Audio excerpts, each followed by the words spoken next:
সে লিখতে বসেছি সেই সেই ক্ষেত্রে আবার কাঁচা বাদাম ভুবন বাদ্যকার দেখতে পাচ্ছেন, ওনারই গান লিখছি। আর উনি আমার বাঁ দিকে, ডান দিকে আবার আবার এক ভাইরাল রফি কণ্ঠে সেই আলফাজ আলী, ওনারও গান লিখছি। দেখা যাক, আমরা তিনজন একই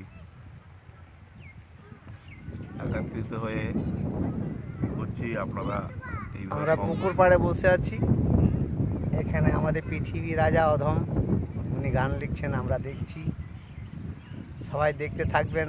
ভিডিওটা যদি ভালো লাগে লাইক শেয়ার অবশ্যই করবেন, কিন্তু লাইক শেয়ার করতে ভুলবেন না। আমরা আমরা এখানে একটু মানে অদম ভাই যে ইনি গান লেখেন খুব ভালো, খুব সুন্দর। হ্যাঁ। আর সামনে ভুবন ভাই আছে, আমি ফেরিওয়ালা আনফাস আলী। আমরা এক জায়গায় বসে একটু মানে গান লিখছে, এনার গান আমরা গাইবো আর কি। এনারই গান লেখা আমরা স্টেজে গাইবো। তো আপনারা একটু প্লিজ আমাদেরকে সাপোর্ট করবেন, একটু লাইক আর শেয়ার করে দেবেন।